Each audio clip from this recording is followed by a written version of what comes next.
Okay, so last week I'm reading this article that's about 20 or 30 years old. And in it they said that they took this survey of a large sample of women and they gave them a list of 10 sources.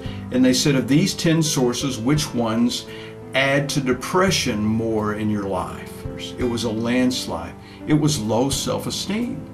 So I got to thinking, the world's changed a lot in the last 20 or 30 years. So I wonder what it is today. So I just went on Facebook and I did a smaller survey, a much smaller survey, but I put a list of 5 things on there, sources, low self-esteem being one. And I said, ladies, of this list, which adds most to depression in your life? Well, instantly people started answering, and low self-esteem, it was almost unanimous. And there were some even that people said, well, low self-esteem, but I also struggle with this. And I got to thinking, well, guess what? Low self-esteem magnifies all of those things.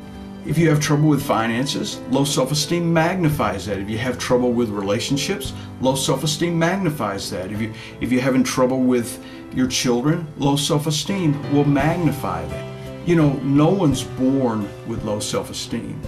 We don't come out of the womb with low self-esteem. It's something that we develop over the years. We develop it because we have guilt, we have regrets, we struggle with bad habits that we have that cause us to continue to do the things that give us the low self-esteem. There are certain people in our life that instead of encouraging us, they discouraged us. So we've developed over the years this low self-esteem. It's based on our value, how valuable we think that we are. Well, I used to sell cars, and I remember one time we got this car in. It was a putrid orange brown Trans Am. It had been special ordered, and when it came in, the guy who ordered it decided that he didn't want that car anymore.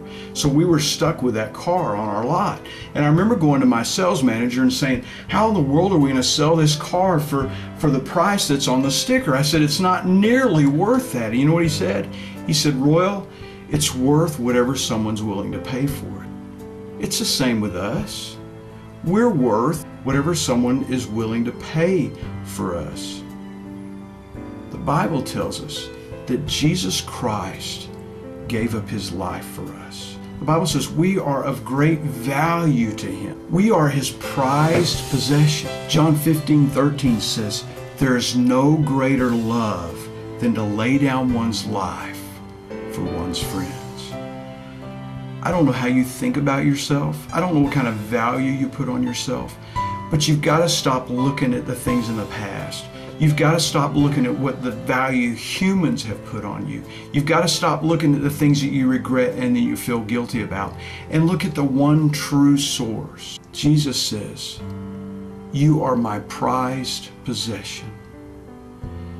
That's where your value comes from. You can throw low self-esteem out and realize that you're a person of great value.